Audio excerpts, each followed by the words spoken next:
नमस्कार दोस्तों, मैं जिस सबका स्वागत करता हूं आपके अपने YouTube चैनल पे। दोस्तों, आज की इस वीडियो में हम आपको बताने वाले हैं कि ज़मीन का डायवर्सन क्या होता है और ये कितने प्रकार का होता है, किस तरीके से आवेदन किया जाता है, कितना टाइम लगता है। तो दोस्तों, आज की इस वीडियो में हम उसी जानकारी देने वाले हैं। तो उसके लिए आप इस वीडियो को सबसे पहले लास्ट तक देखिएगा और चैनल पे अगर नए आए हुए हैं तो चैनल को सब्सक्राइब कर लीजिएगा, जिससे कि हमारे चैनल पर आने वाली सभी वीडियो की नोटिफिकेशन आपको सबसे पहले मिले।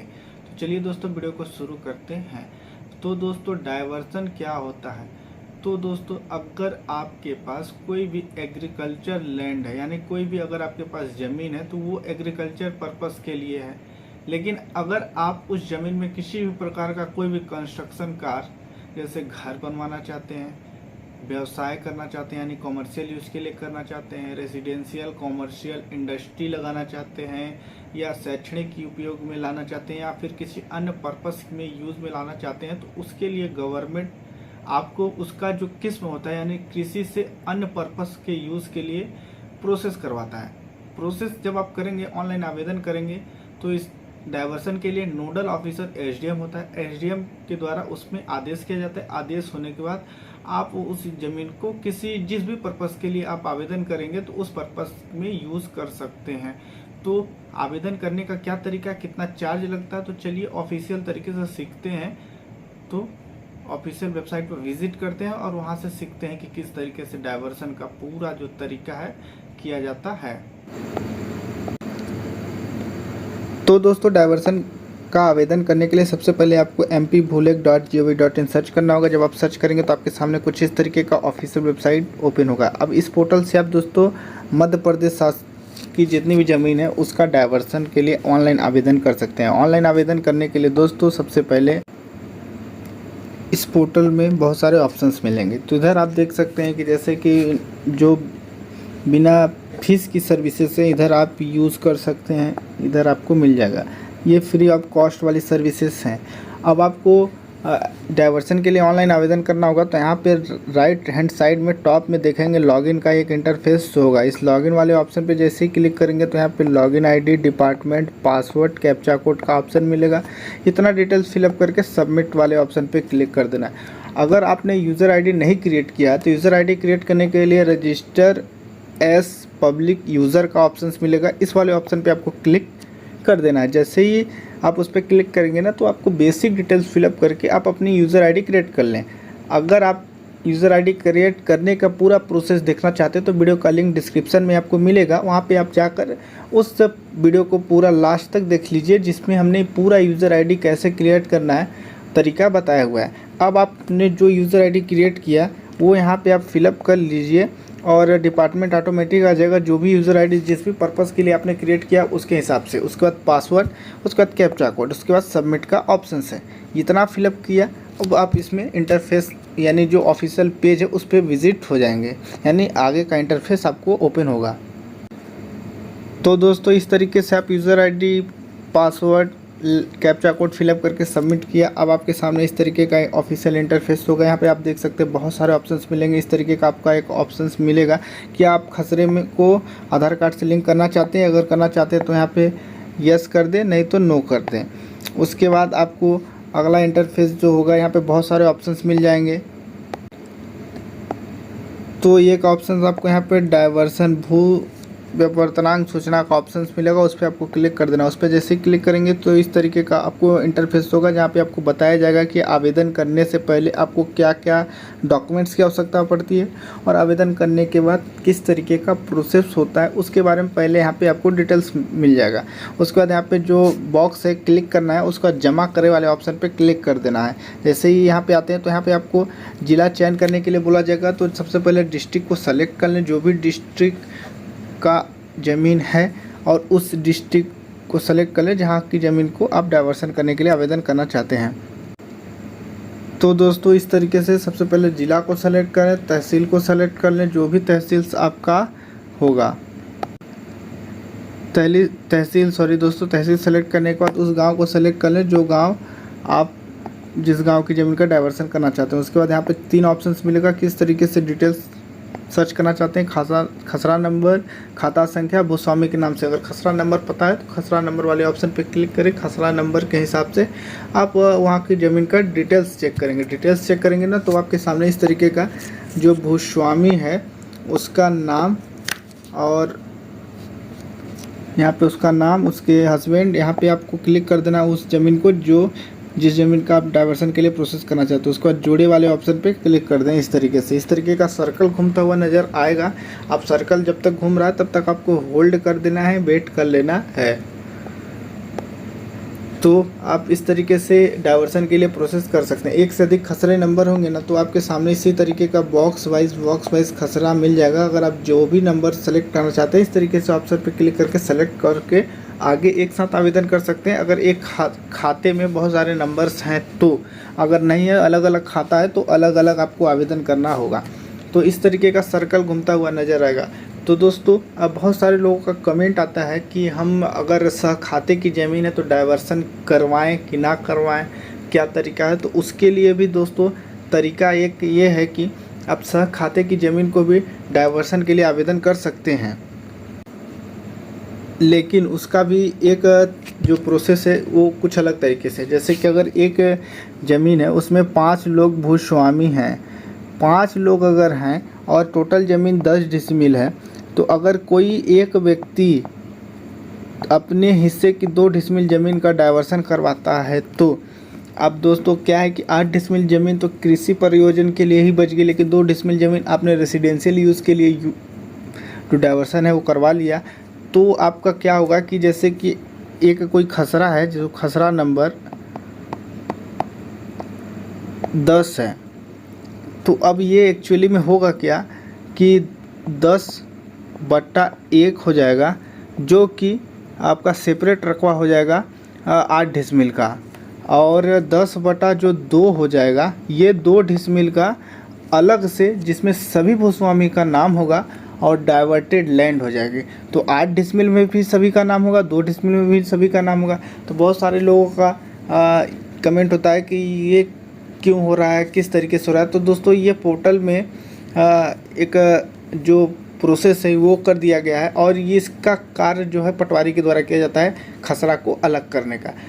तो इसमें आप जब भी अपनी ज़मीन का पार्टीशन करवाएंगे, बंटवारा करवाएंगे, तो जो व्यक्ति आवेदक है उस व्यक्ति को एक्चुअल ज़मीन डाइवर्टेड मिल जाएगी। मीन्स अगर 5 लोग हैं, 5 में से तो कोई एक ही व्यक्ति अपने हिस्से का 2 डिसमिल ज़मीन डाइवर्सन कराए, लेकिन जो खसरे बटे हैं 2 बटे में आ जाएंगे। 2 बटे में, 1 बटे में भी पूरे लोग का नाम है, दूसरे बटे में भी पूरे लोग का नाम है। तो उस केस में यही जो तरीका है होगा।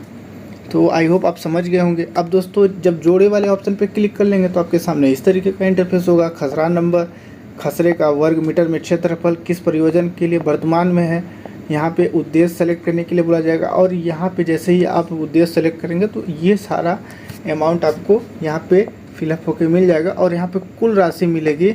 जो टोटल राशि होगी, वो टोटल राशि जो होगी ना तो उतना आपको पेमेंट करना पड़ेगा ऑनलाइन इंस्टेंट।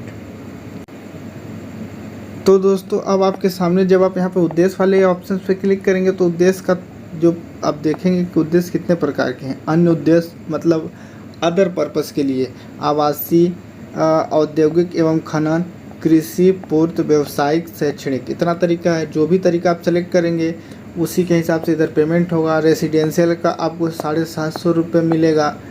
उसके बाद आप औद्योगिक या व्यावसायिक कराएंगे तो जस्ट इसी का डबल हो जाएगा, और अन्य जो भी पर्पस हैं उसके लिए अलग अलग चार्जेस निर्धारित हैं। अब आप यहाँ पे अपना जो तरीका है, उद्देश्य, उसको सेलेक्ट कर लें।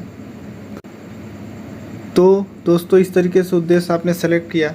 अब 10 डिसमिल ज़मीन यानी 400 वर्ग मीटर ज़मीन का चालान इतना पेमेंट करना पड़ेगा, जो टोटल कुल राशि में आपको शो हो रहा होगा कर्सर के पास, यानी यहाँ पे आपको जो शो रहा है इतना में आपको पेमेंट करना पड़ेगा अमाउंट। अब नीचे में आएंगे तो आवेदक का विवरण पूरा फिलअप करना पड़ेगा। तो सबसे पहले आपको यहाँ पे आवेदक का विवरण में नाम, उसके पिता या पति का नाम, उसका रेसिडेंशियल एड्रेस में उसका फ्लैट नंबर अगर है तो रोड, यानी आप उसका पूरा रेसिडेंशियल एड्रेस डिटेल विथ है यहाँ पे आपको पिन, जीमेल आईडी और मोबाइल नंबर, ये सारी डिटेल्स आपको फिलअप कर लेनी है। उसके बाद अन्य जानकारी में आना है। यहाँ पे आवेदक भूस्वामी है कि नहीं, आवेदक कोई भी हो सकता है। अगर उस खसरे का जो आदमी है वो भी नहीं है तो आवेदक कोई भी हो सकता है। तो यहाँ पे अगर आवेदक है तो यस करना है, नहीं तो नहीं कर सकते हैं। अगर आवेदक भूस्वामी है तो यस कर दीजिए, हाँ करेंगे। अगर एक से अधिक व्यक्ति हैं तो सर खातेदार हैं कि नहीं, अगर हैं तो यस करें, नहीं तो नहीं करें। और क्या, अगर जैसे कि बहुत सारी प्रॉपर्टीज़ ऐसी होती हैं कि उसमें जो भूस्वामी होता है वो फर्म या कोई कंपनी होती है, तो अगर संस्था है तो हाँ करें, नहीं तो नहीं करें। क्योंकि अगर जो भी आप यहाँ पे हाँ नहीं वाला ऑप्शन सेलेक्ट करते हैं तो उसमें आपको उस तरीके का डॉक्यूमेंट देना पड़ेगा। उसके बाद आईडी प्रमाण पत्र, तो यहाँ पे आपको Aadhaar card, voter card, PAN card और अन्य डॉक्यूमेंट्स में कोई भी एक वैलिड डॉक्यूमेंट्स आपको यहाँ पे लगाना है, मतलब वहाँ पे सेलेक्ट करना है। उसके बाद उसका नंबर फिलअप करना है आपको। यहाँ पे आपको उसका नंबर, यहाँ पे डेट और फाइल को यहाँ पे जेपीजी या फिर पीडीएफ फाइल या पीएनजी फाइल में 5 MB तक की साइज़ में अपलोड कर देना है। सेम उसी तरीके से पता प्रमाण पत्र में भी आपको यही सारे डॉक्यूमेंट्स अपलोड करने के लिए बोला जाएगा। तो दोस्तों इतना करने के बाद जमा करे वाले ऑप्शन पे आपको क्लिक कर देना, सारा डिटेल्स फिलअप कर लेते हैं। तो उसके बाद आपको होल्ड करना है, इस तरीके का सर्कल घूमता हुआ मिलेगा। अब आपको प्रोसेसिंग फ़ीस पेमेंट करनी है। प्रोसेसिंग फ़ीस आपके खसरे में भूस्वामियों के नाम के ऊपर डिपेंड करता है कि कितना लगेगा। मिनिमम 60 रुपये लगेगा, अधिकतम जो भी आपके उसमें खसरे में व्यक्ति इंक्लूड होंगे, कितने लोग हैं उसके हिसाब से लगेगा। तो यहाँ पे आपको फ़ीस पेमेंट करने के लिए बोला जाएगा। तो यहाँ पे आप देखेंगे कि ये खसरा नंबर, खसरा का क्षेत्रफल और इतना प्रोसेसिंग फ़ीस होती है। तो इसमें आपको खसरा का फ़ीस होता है, नक्शा का फ़ीस होता है, एक प्रव्याजी 2 फ़ीस अलग से ऐड होती हैं। तो इसका पेमेंट आप भुगतान करे वाले ऑप्शन पे क्लिक करके कर सकते हैं। अब इसका भुगतान, जैसा कि यहाँ पे एक वॉलेट होता है इस पोर्टल का, तो जैसे वॉलेट में भी आपको अमाउंट शो हो रहा है तो ये अमाउंट यहाँ से कट जाएगा। बट अगर आपके वॉलेट में पैसा नहीं है तो आप इस वॉलेट में जाके जमा कर सकते हैं ऑनलाइन इंटरनेट बैंकिंग यूपीआई के थ्रू। अगर आप नहीं जमा करना चाहते हैं तो डायरेक्ट यहाँ पे भुगतान करे वाले ऑप्शन पे आएँ, net banking, credit card, debit card, card payment, UPI payment, इतने तरीके से आप यहाँ पे क्लिक करके कर सकते हैं। तो आप भुगतान करे वाले ऑप्शन पे जाएं और पेमेंट इसका कर लें। तो जैसे ही आप पेमेंट कर लेते हैं तो इस तरीके का रसीद जनरेट होगा। तो यहाँ पे रसीद प्रिंट और बंद करे का ऑप्शन मिलेगा। तो प्रिंट रसीद बंद करे वाले ऑप्शन पे क्लिक करते हैं, और अगर प्रिंट करना है तो, नहीं तो बंद करे वाले ऑप्शन पे क्लिक करें। बंद, ये कोई ज़रूरी की रसीद नहीं है क्योंकि ये तो आप खसरे का पेमेंट किए हैं, यानी प्रोसेसिंग फ़ीस पेमेंट किए हैं तो उसके लिए है। तो आप बंद करे वाले ऑप्शन पे क्लिक कर लें। तो दोस्तों जैसे ही बंद करे वाले ऑप्शन पे आप क्लिक करते हैं तो ये आपका इंटरफेस बंद हो जाएगा। अब आपके सामने कुछ इस तरीके का इंटरफेस होगा। नीचे आएंगे तो आपको यहाँ पे चालान पेमेंट करने के लिए बताया जाएगा। तो यहाँ पे टर्म्स एंड कंडीशन को एक्सेप्ट करें और भुगतान करे वाले ऑप्शन पे क्लिक कर दें। जैसे ही भुगतान करे वाले ऑप्शन पे आप क्लिक करते हैं तो उसमें अब आपको ये भुगतान करने के लिए आगे रिडायरेक्ट कर देगा। भुगतान करने के लिए ट्रेजरी के ऑफिशियल वेबसाइट पे रिडायरेक्ट कर देगा। पूरा इंटरफेस फिलअप हुआ मिलेगा। नीचे में आपको स्क्रॉल करना होगा, जो आपने पहले आवेदन फिलअप किया उसी का पूरा डिटेल्स आपको यहाँ पे फिलअप मिल जाएगा। अब आप नीचे आएंगे ना तो यहाँ पे बैंक नेम सेलेक्ट करने के लिए बोला जाएगा। तो बैंक का इतना ऑप्शन है, यहाँ पे से जो भी बैंक सेलेक्ट करते हैं उसके बाद कन्फर्म करते हैं, उसके बाद सबमिट करते हैं। तो आप पेमेंट करने के लिए आगे बढ़ेंगे तो सबमिट करते हैं, उसके बाद ओके करते हैं। इस तरीके का ऑप्शन मिलेगा, इस नंबर को आप नोट कर लें, उसके बाद ओके कर दें। ओके करने के बाद आपके सामने इस तरीके का इंटरफेस होगा। यहाँ पे बहुत सारे ऑप्शंस मिल जाएंगे। नेट बैंकिंग के लिए इधर क्लिक करें, डेबिट अदर बैंक के लिए इधर क्लिक करें, डेबिट कार्ड के लिए इधर क्लिक करें, क्रेडिट कार्ड के लिए इधर, और यूपीआई का ऑप्शंस मिलेगा। जिस तरीके से पेमेंट करना चाहते हैं उसको आप पेमेंट यहाँ से कर लें। तो फाइनली पेमेंट हो जाने के बाद आपके सामने कुछ इस तरीके का इंटरफेस होगा। अब आप देखेंगे कि ट्रेजरी ट्रांजैक्शन डन सक्सेसफुली का ऑप्शन मिलेगा, ओके कर देना है। ओके करते हैं तो आपके सामने एक इंटरफेस जो ये ऑप्शन से पॉपअप आया है वो ख़त्म हो जाएगा। अब आपको चालान वाले ऑप्शन पे क्लिक करना है और यहाँ पे आप देखेंगे कि ये चालान पूरे तरीके से CRN नंबर, CIN नंबर का ऑप्शन मिलेगा। उसके बाद आपको आवेदन संख्या वाले ऑप्शन पे क्लिक करना है। आवेदन संख्या वाले ऑप्शन पे जैसे ही आप क्लिक करते हैं तो यहाँ पे नीचे स्क्रॉल करना है और यहाँ से आप देखेंगे कि 2-3 ऑप्शंस मिल जाएगा। तो यहाँ पे नक्शा डाउनलोड करने के लिए मिलेगा, नक्शा को आप डाउनलोड कर लीजिए। नक्शा और खसरा जो भी आप डाउनलोड करना चाहते हैं वो डाउनलोड कर लीजिए। यहाँ पे ऑप्शंस मिल जाएगा फाइल वाले ऑप्शन पे, तो आप नक्शा को डाउनलोड कीजिए और एक नक्शे की कॉपी को आपको यहाँ पे अपलोड करना होगा। इस तरीके का नक्शा मिलेगा और यहाँ पे आपको चूज़ फाइल वाले ऑप्शन पे क्लिक करके नक्शे की कॉपी को अपलोड कर देना है। तो यहाँ पे चूज़ फाइल वाले जहाँ पे भी आप सेलेक्ट किए वहाँ पे क्लिक करें। उसके बाद यहाँ सूचना प्रपत्र जनरेट करे वाले ऑप्शन पे क्लिक कर दें।